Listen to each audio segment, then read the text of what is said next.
සුබ දවසක් ඔයාලට. ඔන්න මම අද අරගෙන ඇවිල්ලා තියෙනවා හුලන් කේක් රෙසිපි එකක්. ඉතින් මේ කේක් එක හරිම රසයි. ඒ වගේම හදාගන්න හරිම ලේසි. අපි මේකට බිත්තර එකතු කරගන්නේ නැතුව තමයි හදාගන්නේ. ඒ වගේම අපිට බීටර් එකක්, විස්ක් එකක් මේ කිසිම දෙයක් අවශ්‍ය වෙන්නේ නැහැ මේ කේක් එක හදාගන්න. ගොඩක් ලේසියි. හරිම ඉක්මනින් හදාගන්න පුළුවන්. බලමු එමනම් කොහොමද හදන්නේ කියලා. මෙතන මම අරගෙන තියෙනවා ට්‍රොටි පුටි මේ සැනි දෙකක් විතර. ඒකට දැන් පාපිලි තේ හැන්දක් එකතු කරගෙන හොඳින් කලවම් කරලා ඒ ටික මම වෙනම පැත්තකින් තියා ගන්නවා. ඉතින් මේ තියෙන කේක් එක හදන්න අවශ්‍ය කරන දේවල් ටික මේ වගේ ප්‍රමාණයන් මම වීඩියෝ එකේ වගේම පහළ ඩිස්ක්‍රිප්ෂන් එකේ සඳහන් කරන්නම්.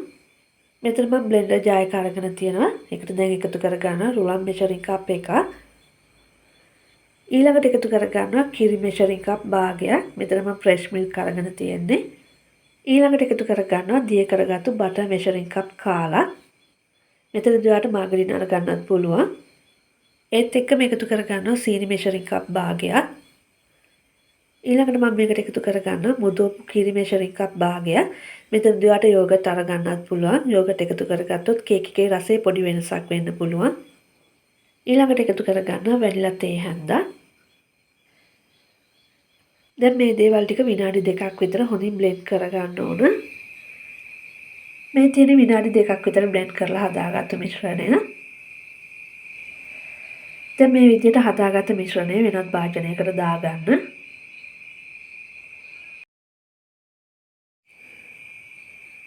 මිශ්‍රණය භාජනයට දාගත්තට පස්සේ අපිට පුළුවන් කලින් ලෑස්ති කරගත්තු ට්‍රොටි පුටි ටික එකතු කරගෙන නැවතත් හොඳින් කලවම් කරගන්න. දැන් මම මේ මිශ්‍රණයට එකතු කරගන්නවා බේකින් පවුඩර් තේ හැඳි එකහමාරක්.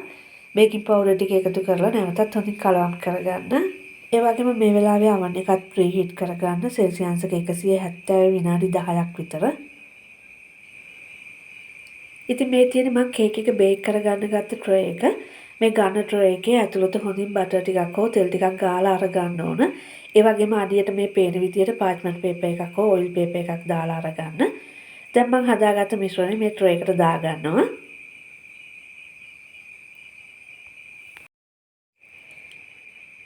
කේක් මිශ්‍රණය ට්‍රේ එකට දාගත්තට පස්සේ මම උඩින් ට්‍රොටි පුටි ටිකක් මේ විදියට එකතු කරගන්නවා.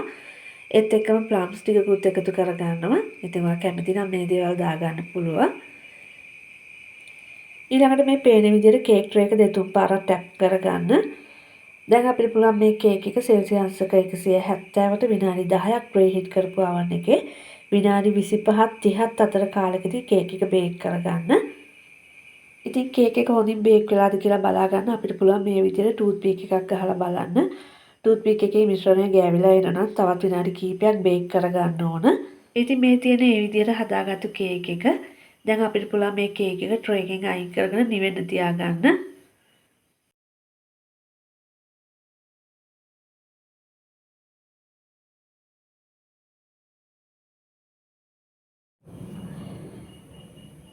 දැන් අපි කේක් එක කපලා බලමු ඇතුළ කොයි වගේද තියෙන්නේ කියලා.